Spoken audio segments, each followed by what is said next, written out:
Imagine this. You're standing on a train.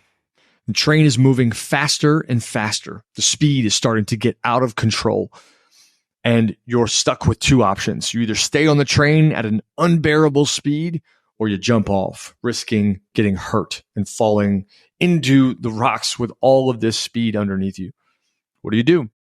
Sometimes life feels that way, doesn't it? It's moving too fast, and to jump off would be doom. I think success and the growth and pursuit of that can also feel like this, whether you're quitting your job or building a business where you've worked really hard to create success, and it can be really scary to see how fast it's going and how much change is ahead. And it can be equally as scary to think about failing and crumbling underneath all the pressure. In today's coaching conversation, we've got a very special guest. Chuck Robinson is here with us. He's been a part of one of our coaching programs and I've watched him change and grow so much. And like all of us, we can get frustrated and stuck being afraid of success and being afraid of failure, where pressure is building in your transition from your W-2 to your new life. And I can promise you that this conversation, thinking about transition, is true for most of us, where the next level scares us and to go down also scares us, to bottom out. So this tactical, crunchy conversation about what you can do will help you if you feel like you're stuck between a rock and a hard place with growth and expansion or succumbing to all the pressure that you're under. Let's talk about high performance today. Chuck, welcome to the show. Let's do some background. I've been very lucky to have had you in one of our longer programs. So we're coming up on a retreat next week. We could spend this week in 3 days. So I'll get to see you and spend time, which means that we've lapsed through a couple months of work together. And I've seen you change. I've seen just energetically, you've got a whole different spirit going into some of these things. Some really cool accolades have happened. Some notoriety has happened. Let's just kind of zoom out. Where are you today? And you mentioned that this Saturday gave you pause, right? It right. Forced you to really assess whether you want to keep going with this thing. So what is the thing? And walk me through Saturday. Sure. So got introduced to a year ago, jumped in on the Emerge community, then met you through the Chicago Emerge event, joined your coaching group that you offered. And so everything has been predicated on stepping out of my W-2 career of an IT career of 32 years. And the one thing I've always done is work with my hands. So the one piece that I got out of couple projects I did was doing epoxy countertops, and which also lends to epoxy basement floors and garage floors. And there's a bunch of other products that are in the surfacing community. And so for several years, I've had a side hustle doing epoxy countertops, and I'm trying to expand that and worked over the last year to sort of bring that to fruition, to be able to step out of my W-2 and go after that as a career. And one of the jobs that I'm just finishing up, building new countertops and actually then pouring the countertops. Saturday was not a stellar day in the world of pouring a countertop. Something happened to the first batch of epoxy that I mixed. I don't know if it was a bad batch. I don't know if I overmixed it. I still have no idea. My brother-in-law was assisting me with it, and he's helped me before. And all of a sudden, this bucket of epoxy started setting up and really just threw me for a bit of a loop. Wasn't the proudest moment. I was real frustrated, really, really frustrated. And it just ended up being a relatively bad day where I drove home in silence, really contemplating, is this the train that I want to be on? And I'm not talking like the train is at the station or needs wheels put on it or coal put in. I'm talking like the train is moving, like it's rolling. And if I could show you the calendar on my wall right here, you would see the different colors that are on my calendar and the jobs that are booked, and I just got confirmation that somebody wants to book another one today, and so things are moving, and so when I stop and think about it of my age, being I'm 53, and I've got a lot wrapped into a career that I never really chased, I never really went after. I'm pretty much done with it. I don't have any drive for it anymore. I don't have any really determination for it anymore. The bad part about it is it pays really, really well, which that sounds bad. That sounds weird to say that the bad part about it is that it pays well, but that's the honest God truth.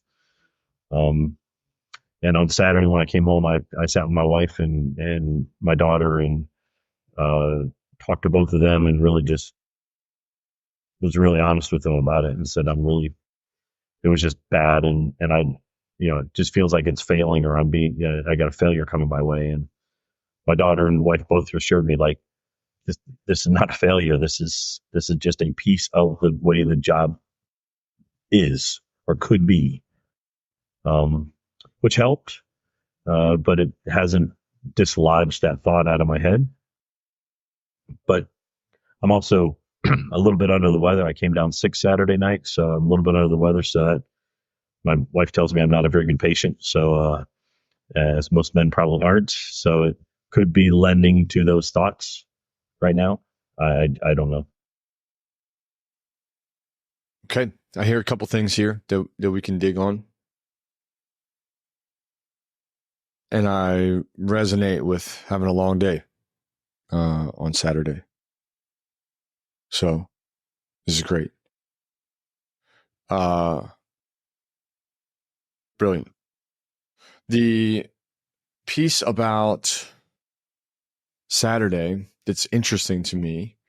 How many times have you had a day like that inside of this business? Oh, in this business, it hasn't been often. And most of the work that I've done,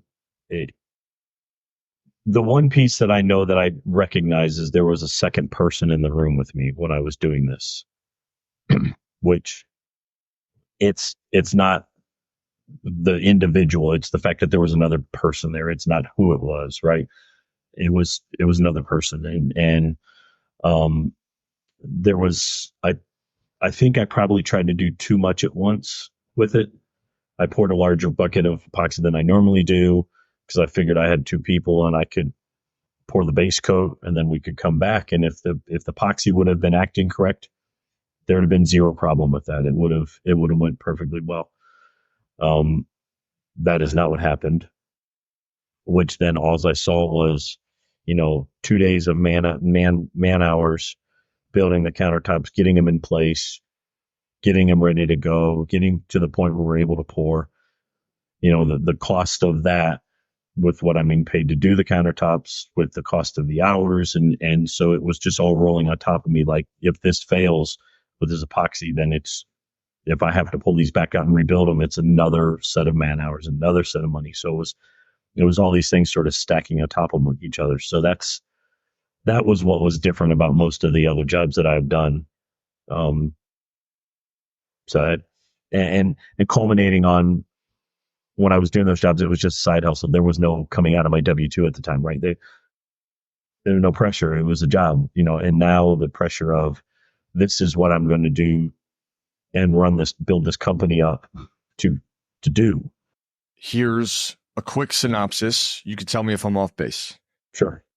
The foreverness of the moment was heavy.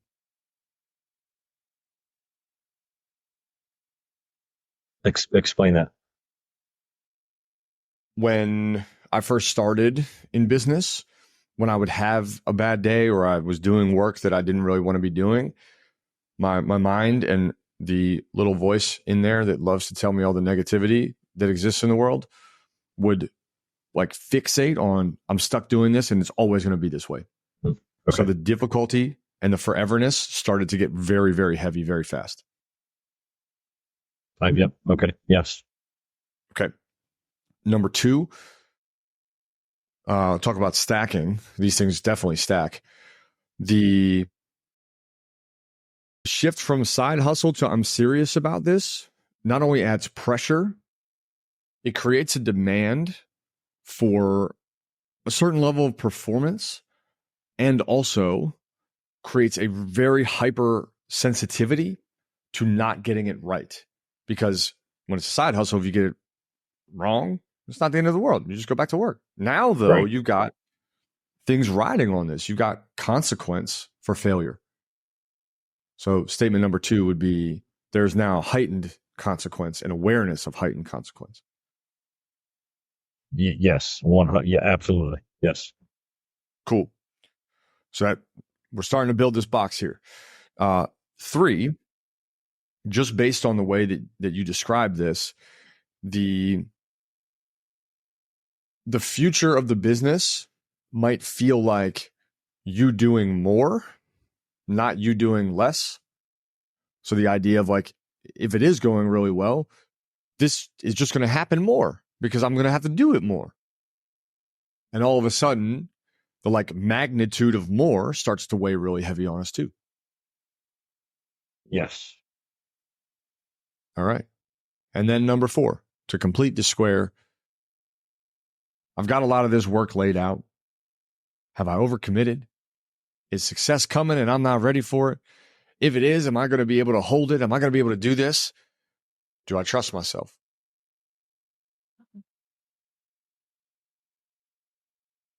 Yeah, I don't think it's a trust thing. I believe I trust myself. But you're right on the overcommitment. Um, and actually it's almost opposite of the overcommitment in some of the aspects where how do I have enough? Like, is there enough work that's going to be in my realm, right? To continue being able to bring in, money to cover our expenses and then some.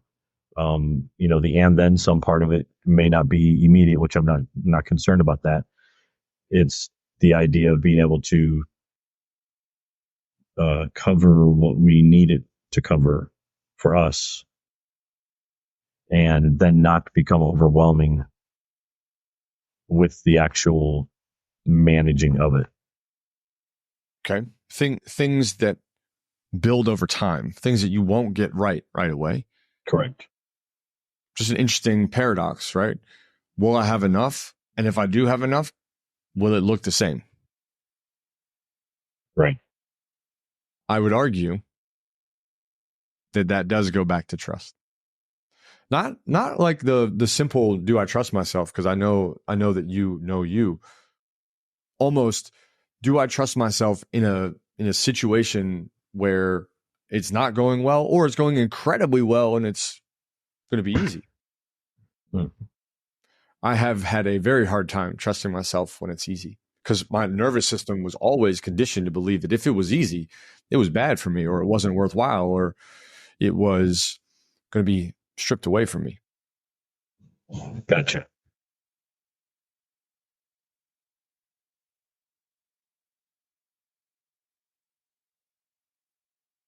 When you describe the train, it's very interesting to me the way you describe the train, right? It's not building it, doesn't need coal. It's moving. Yeah, it definitely feels like it's moving. Yeah, and I don't know if have you skied or snowboarded? Snowboarded? Skateboard? When I was a kid, motorcycle. Nice. So I ride a motorcycle. I own a motorcycle. Yeah, you and I have talked about that before. We align on that. Little bit different on a motorcycle, because this is not how you would do it. But I'll use the metaphor of skiing, and then we'll connect it to a motorcycle. When people ski for the first time or the second time or the third time and they start going too fast, they freak out and they fall. On a motorcycle, probably less so the case, but I do think there is still an experience on a motorcycle where you're like, I think I'm moving too fast, I'm out of control, or I don't want to get on the highway because, like, whoa, like I can drive on the road, but the highway, like, that's too much. Yeah, to round that and put it into my context, when I owned a smaller bike than I currently do, when I went and traded in my smaller bike for the one that I currently do, riding it home the first time, basically following my wife, and she was in the car, it was a big bike. Like, it was twice Yeah. the size of the bike that I was riding. So it was very intimidating on this Yeah. much bigger bike. It didn't Yeah. felt as if I didn't have the control that I did with the smaller one, because I was obviously used to the smaller one. Yep. Now that's not even an issue. Like, I can get on that thing and take it anywhere I need to. I've got, No. you Sounds know, very similar to your business. yes, yes, Oh, it's a bigger yes, bike. Oh, it doesn't maneuver the same way. Okay. All right. All right. Can I handle it? Am I ready for it? Am I going to crash this thing? Is it going to burn? The train is moving. You don't have to worry about the movement of the train, but what may worry you is the speed of the train. And I think that, just to create the full square here, these things that we've talked about essentially help create a feeling of being trapped. Like, I'm trapped with this business. I'm trapped in this moment, right? The foreverness of the moment, the heavy, the pressure, the responsibility, the like edge that now is upon me when I fail is much different. All these things kind of wrap in to say, holy shit, man, I'm on this train and it's moving mighty fast.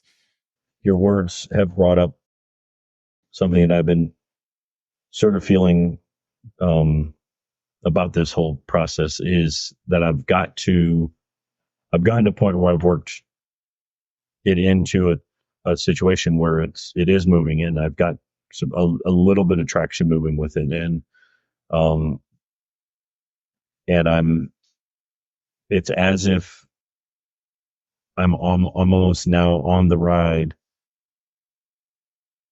And if I didn't want to stay on the ride, I don't have a choice. Like, I've built this, it's moving. People around me know that I built this and it's moving. People know that I've been working towards this and talking about this and getting it going. And now it's like, okay, well, I'm now going with it,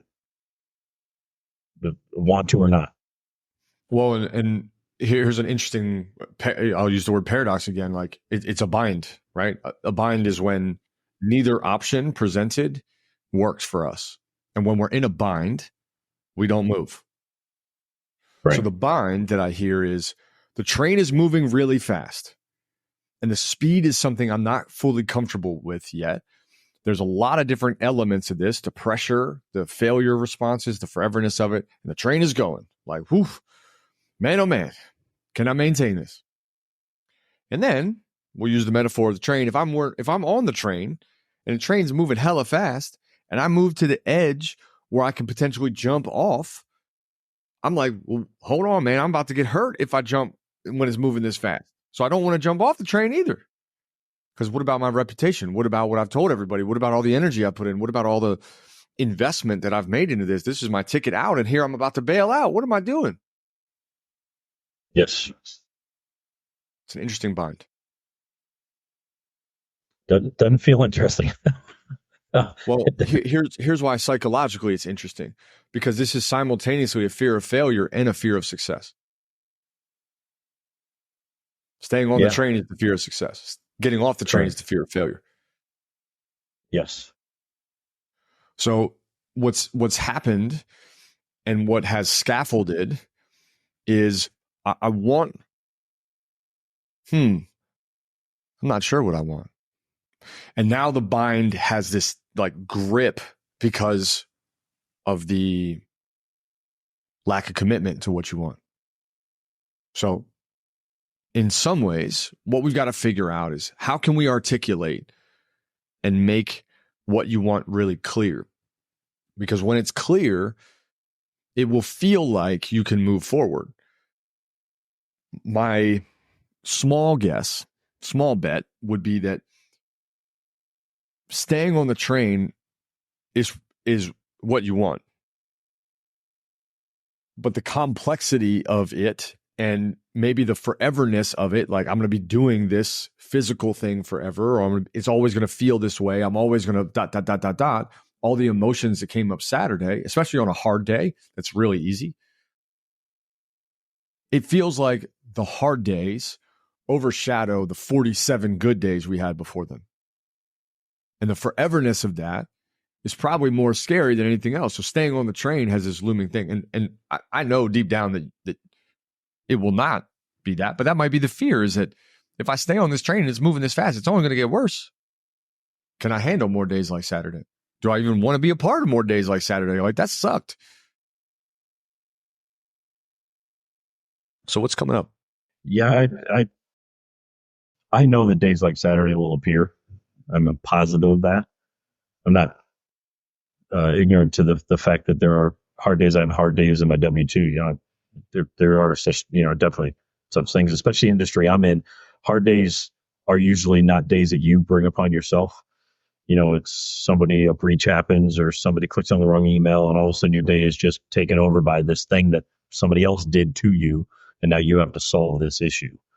But the piece that I worked hard to, and I tried and I dissected the Saturday and tried to lean into some of the things that we've learned through our coaching and through the community, and leaning into finding the lessons in it of how that could have been better.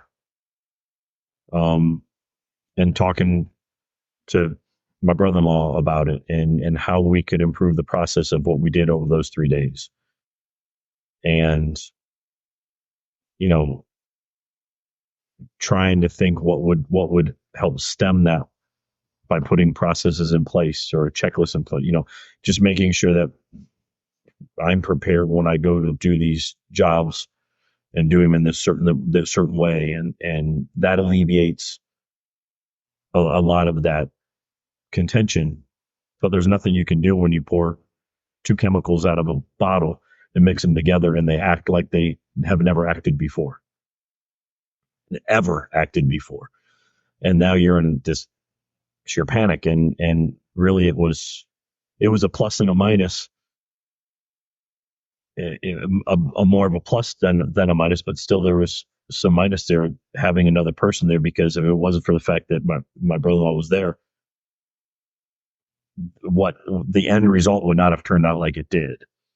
He sort of stayed calm and sort of walked through and assisted in fixing the situation the best to our abilities. And unfortunately, I haven't seen the final product yet because I didn't go yesterday because, as I said, I've been under the weather. But when we're done here, I'm leaving and going to go have a look at it and do the final step to it. So, yeah. So a moment has been made into a mountain. Yes. Yeah. Yes. If we aggregated all of your epoxy experiences and all of the things that have happened, even the things that haven't gone well, this moment has probably eclipsed much of your progress, much of your growth, much of your mindset, much of your expansion, much of your effort. It just has this magnitude to it that's huge. Yes or yes? Feels huge. Feels very huge. Okay. So we need to dismantle the moment back to just a moment. Just a moment. That's all it was. There's a couple ways to look at that. We can try to stack evidence that says otherwise, and almost in a way create a comparative that says, well, here's a small moment and here's a small moment. Does it look like one of these? Oh, it is just like one of these small moments. It's just another moment. Okay. Well, now it has reduced in size and doesn't have the kind of power that a mountain might have. The other way to look at it is to say, all right, well, if this is in fact a mountain, can we look at other mountains that you've conquered, that you've walked across, that you've found, that you've discovered, that you've hiked? When we start a hike, I don't know if you do this, but anytime I go for a hike, you look at this many feet of elevation gain and you pull up all trails, it's 6 miles there and back, and you start doing all the calculations, right? How long is it going to take? What all and before you know it, if you set all that aside, it's just another hike. Like unless you're hiking like a really serious mountain, for the most part, it's just a rock walk. Like it's all it is. We're just rocking, right. We're walking. It's cool. So which one of those feels more within realm of capability? Is it to look at other mountains and say like, hey, okay, let's compare it to other mountains? or is it to shrink the moment down and compare it to other moments? I think it's moments. Because the overall picture of, if we just take this project, this job, and the completion of it, barring me walking in this evening and finding a complete total disaster, which I'm not expecting to find, the moment was just highlighted by the fact that this process that I've done, as I mentioned before, multiple times, enough times to where I know the process and the mixes and mixing the ratios and mixing it for the time we need to mix it and blending the color into it and everything, all that other stuff. Just, 10 minutes after I mix this giant bucket of stuff out and I'm dumping it out, I start noticing that it's not the same. It's starting to firm up when it hasn't before. So I think the moment compared to another moment would probably be the best. So I don't think it's a mountain. Well, maybe, I mean, if I think about it in a different light, it could very well could be a mountain because of me thinking like, am I just going to stop this? Am I just going to stop? Right. And I know pivoting is a thing, but it would sure feel like a gigantic failure and loss to pivot now. When it wouldn't be a pivot, it'd be running. Running. because the one thing that I do know is that I'm not doing it on a daily basis, leaving my house and going to do that work. Right.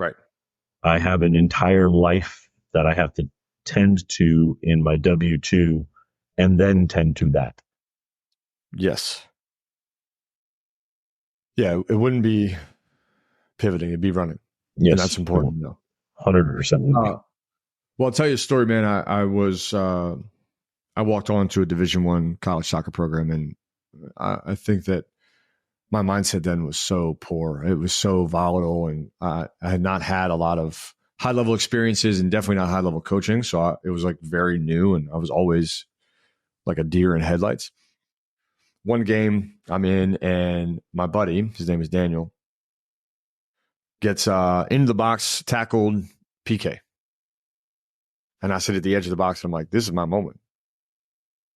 I don't know why I had this inclination. I was like, this is my moment. Like, if a keeper blocks it, I'm going to be right there. And like in my head, I'm all about this moment. Dan hits it. I don't know if it hit the post or hit the keeper, but I can remember almost as if time stalled. The ball just like spun. Went wide of the goal, but it spun there, just like hovered there, and I'm ripping for it. And I hit it, and I didn't turn my body well, and I missed. Missed a whole goal. And I have never felt a wave of embarrassment to that extent. That here was this moment just right there. And both teams can see it, coach can see it, fans can see it, probably my parents can see it, like, who knows? Everybody. Sure. Abysmal failure. And I had to keep playing the rest of the game. And I was hard on myself for a long time because of that. That moment haunted me for a very, very long time. I can go back to that moment over and over and over, and I could feel who I was and how I was feeling then. It didn't just have the sting of failure. It had the like visibility of failure as well. And that moment became so big because here was a layup in theory, right? An easy goal. And I botched it. And it's very easy to translate that and say, okay, well, anything that's easy for me, I'm going to botch.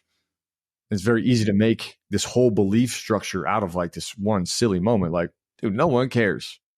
No one cares.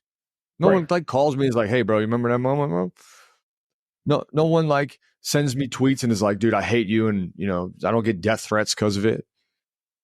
It's gone. The moment's gone. College soccer game. Who cares? Right. It's not my career now. and didn't define who I became or my value. In the moment, difficult, yes. But looking at that moment and looking at the number of players across the globe, college and above, even professionals, even World Cup, that miss an open net, it's a lot of players. It's a lot of players, right. No problem. So for me to look around and be like, okay, it just happened to me. Well, now I can say, well, I've seen Thierry Henry do it. I've seen Zidane do it.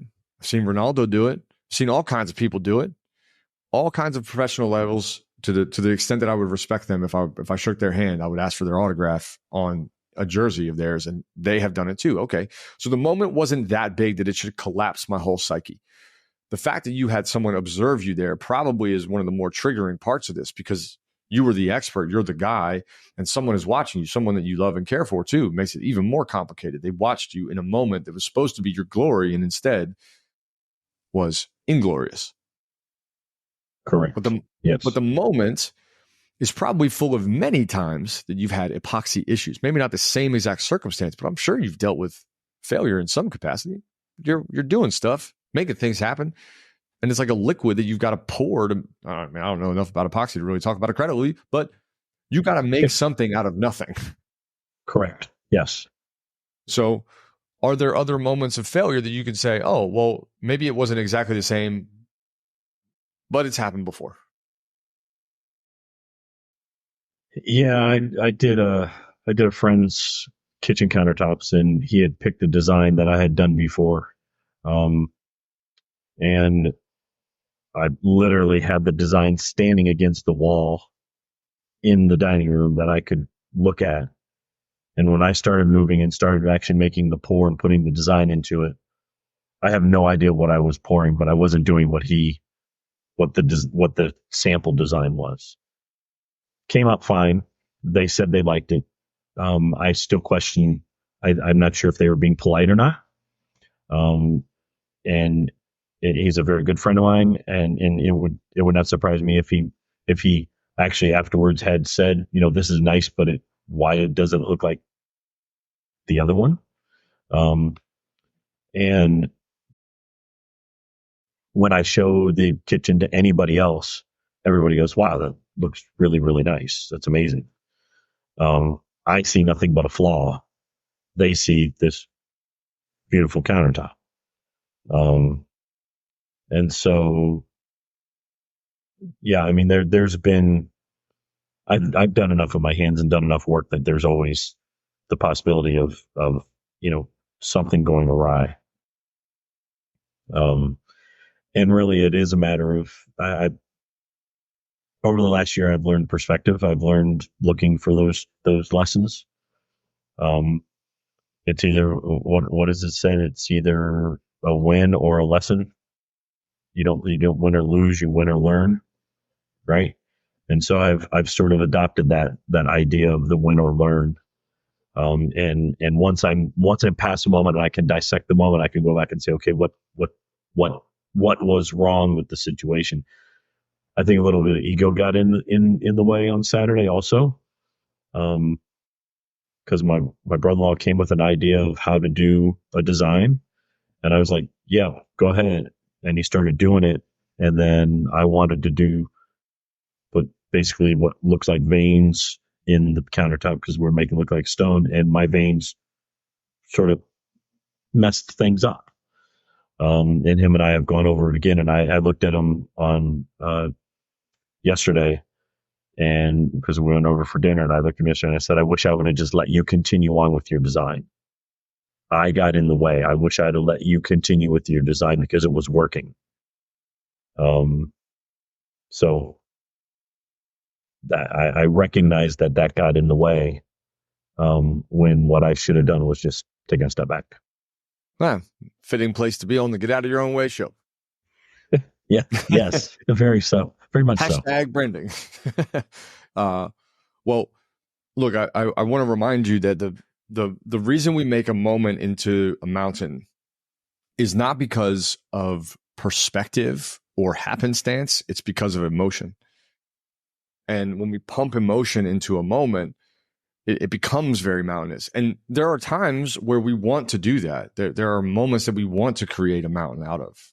I don't know, the birth of your kid, or getting married, or a big celebration in business. Like, we want to flood the emotion and allow it to create a larger than life memory.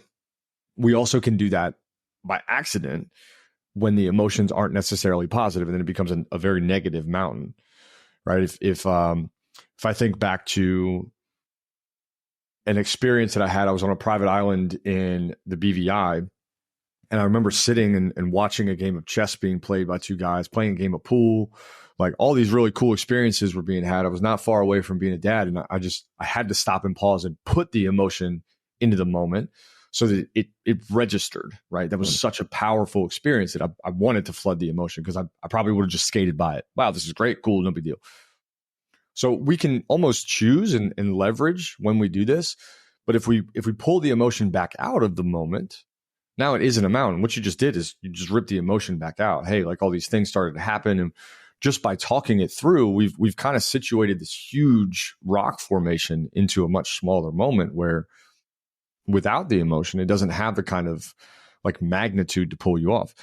It doesn't necessarily solve the train problem, but it does prevent the stacking that happens when we're on a train and there's fears associated with success. And then this happens and there's another mountain on top. Then it just compounds really fast. Right. What that allows us to do is focus on the train. And that's what we can use the rest of our time for. Yeah. And I find my fears, I find them silly. I find them very,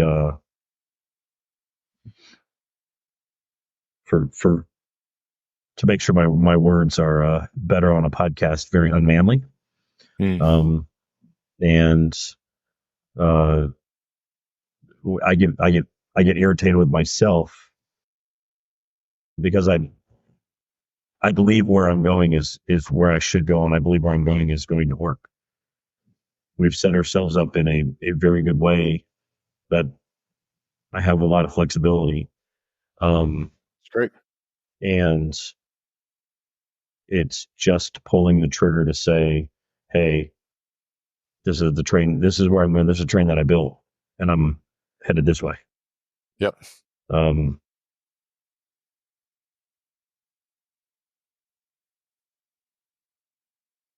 So the train does excite you. Very much so. Very much so. I have this vision of what it's going to look like. I have no idea how to hire the first person. No clue how to actually maintain that. I do have an idea of what I need to be doing to be able to afford to do so.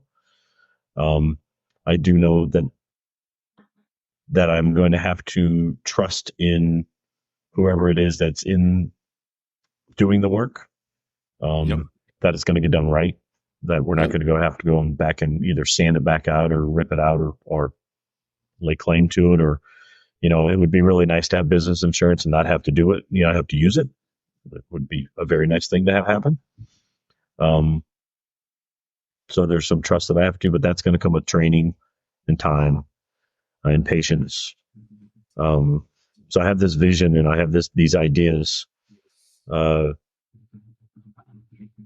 But I also find that there's other parts that in my mind are stacking on, putting the stress on of things that I'm not getting accomplished or not doing. The who, not how theory, right? It's I don't know how to do all these things. I don't really need to know how to do all these things. I just need to know the who's that know how to do these things. And I think that one of the lies in entrepreneurship is that entrepreneurship is formulaic and is like a better Betty Crocker baking experience.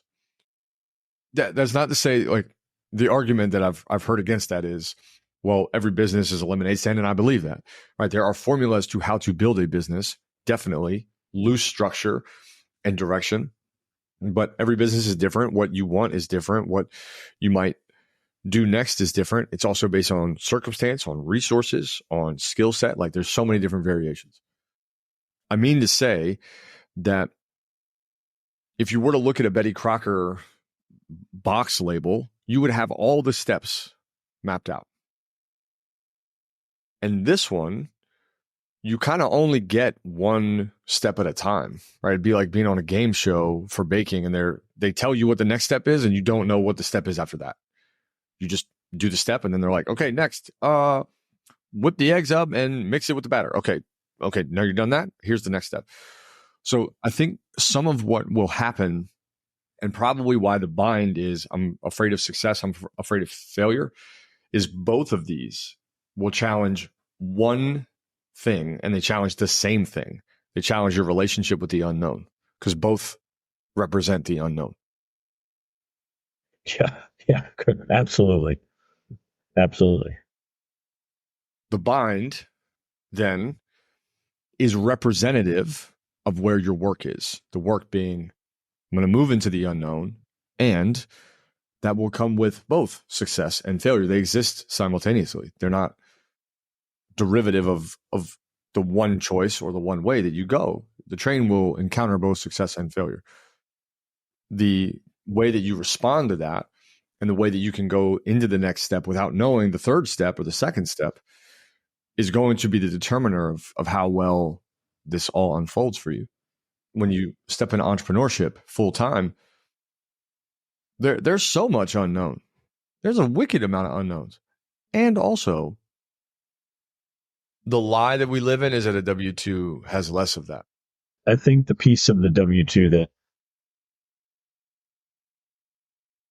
like the one piece of the career that I'm in is I can do most of whatever I do in my sleep,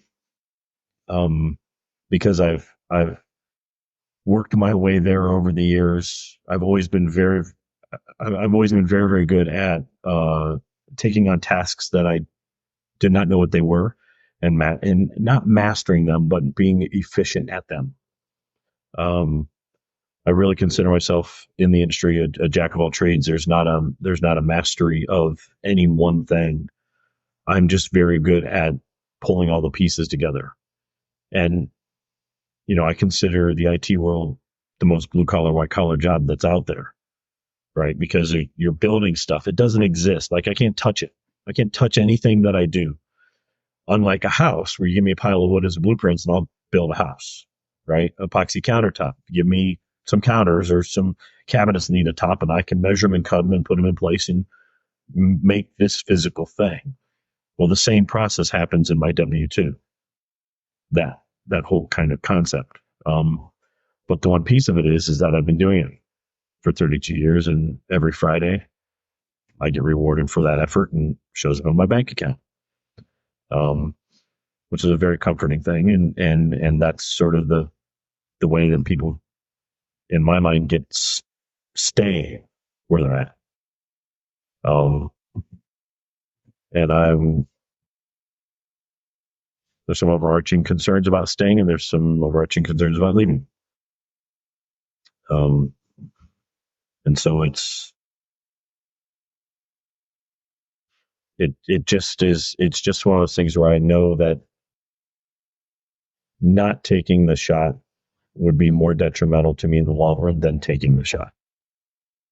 I agree with that. And you'll come up with 1,000 different reasons why or why not.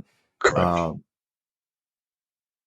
If your skill set in IT is finding efficiency and figuring out new dynamics and still working within them, constantly learning, being the jack of all trades, then you're very well equipped for entrepreneurship. Because that is what entrepreneurship is. People act like they have this stuff figured out. They don't have it figured out. It always changes. So you've already developed a skill set that directly translates. The important piece to remember is that you're moving into an area where there's a different responsibility, and success and failure exists inside of that responsibility. You have a success responsibility, you have a failure responsibility. But if we look at the fear of both of those and the relationship with the unknown, you now don't have the direct skills, hiring, accounting, bookkeeping, revenue. Like maybe those things aren't direct, but if you zoom out far enough, I literally just had a conversation with a podcast guest today about this too. Like if you zoom out far enough, the skills overlap directly. They don't overlap directly horizontally, but if you zoom out vertically, they overlap perfectly. Oh, you have a skill set of figuring it out. Right. That's your skill set. You're a figure outer. Figure out. Okay. I'm not sure I want to see it on a t-shirt, but okay. and maybe the credit that needs to be paid to yourself and the reminder to yourself is, hey, I can figure this out. It doesn't need to be perfect. I can take a step into the unknown. I can trust. This is back to the trust thing. I can trust myself in the unknown because I've got a PhD in figuring this out and figuring things out, in navigating both failure and success. I have figured it out consistently. That's your story. You have a 100% track record of figuring it out. That has been my career. I'm 32 years. 32 years in the career, no college education, in the trenches, figuring it out. That's been my one piece that I've always been able to do. And this is no different. All that's changing is the game. Correct. So imagine Tom Brady, best in class. Michael Jordan, best in class, right? Any sensational athlete. Sure. Moving over to a new sport. Well, are they going to be the best in the world at it? No, not right away. But they're going to grow way faster than most people because of the mindset that they have and the physiology that they're used to. They understand how to practice. Right. They understand how to figure it out. So when people say oh, Michael Jordan jumped to baseball and, he didn't do well, he only did it for 6 months. I don't know. I don't actually know how long it was, but it wasn't very long. It was like a season, maybe 2. And he made most of the minor league baseball players around him look foolish. Right. Now, you could say, well, it was pure athleticism. I would argue it was not. He knew how to train better than they did. And when you look at what he was doing, he was there before, he was there after them. He was doing the same thing he did in basketball that made him successful. So you can do the same thing that you've done in IT and be successful. It's just a translation game.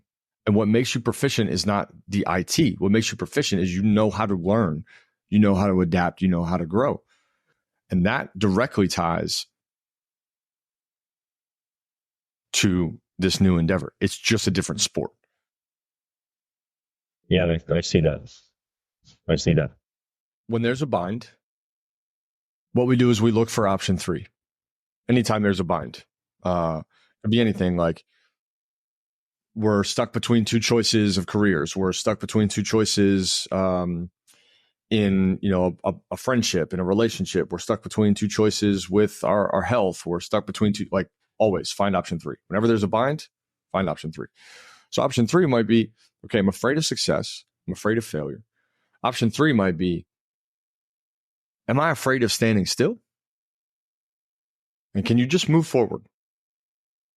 Because you're probably not afraid to move. But if you're afraid of success, it limits your options. If you're afraid of failure, it limits your options. But I don't think you're afraid to move. You're not afraid to try things. You're not afraid to experiment. You're not afraid to figure it out. And if you just start moving, option 3 would be, okay, just take a step, one step. Then you're back in the unknown. After one step, now you're in the unknown. So from the unknown, you go one step. Well, now you're back in the unknown again because you've taken another step. And so this whole thing is just going to be baby step, pause, look around. Where am I at? What needs to happen? Baby step. Okay. Baby step, baby step, baby step. And in between those baby steps, each punctuation mark is dotted with an unknown. Okay. I've never been here in this position before because everything is in the unknown that you haven't done before.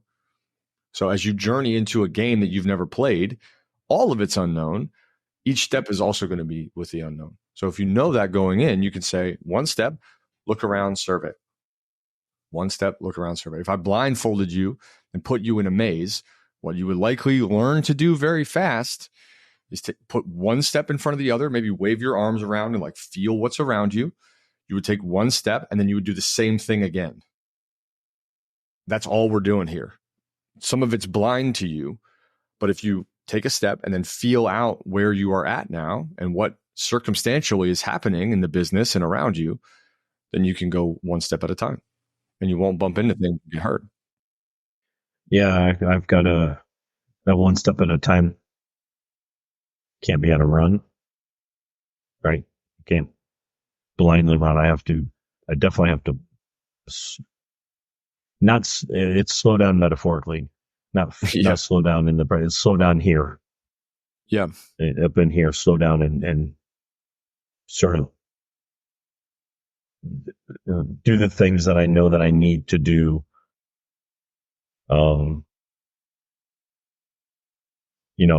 Start making that list of things that are on the path and making sure we're one at a time taking care of them. Yes. And you will experience failure. You will experience success. In my opinion, the skill set of an entrepreneur is not how they handle success or failure. It's how well they ride the waves of both. Right. And ideally, you want to ride both about the same. They're one and the same. They come together. Right. What's your big takeaway from today? Well, I mean, you're correct that me having fear of both sides, fearing failure or fear of success and failure, having that fear of both of those is causing me to pause. It is causing me to rethink something that I know is truly what I should be doing is not what I'm doing for my W-2. What that piece is right now is my epoxy countertop business, and what is going to actually expand to.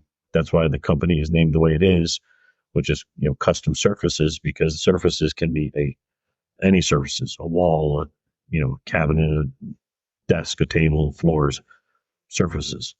So the expansion will be adding other pieces to it. And that's the piece that excites me is the expansion of the services we'll be offering. And helping my brother-in-law, also, my sister and their children help change their lives with this venture.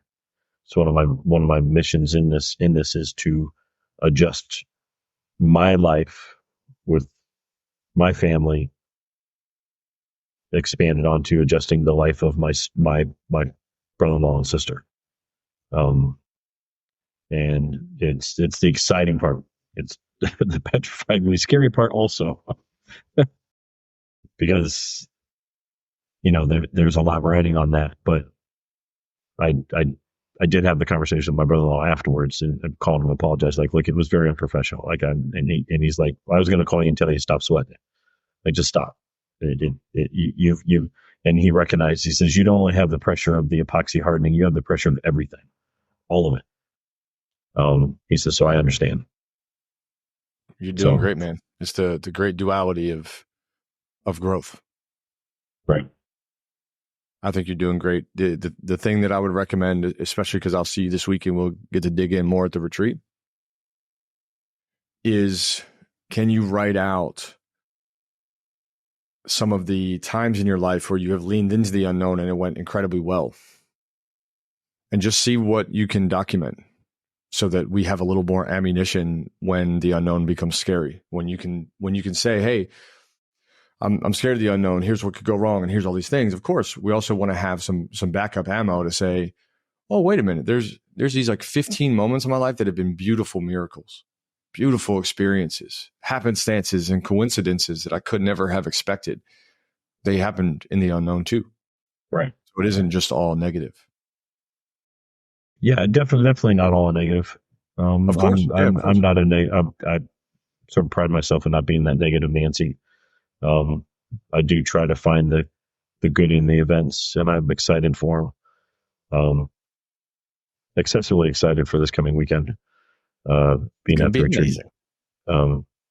So now thank you for what you've done over the past multiple months since November, when we sort of started on this journey together.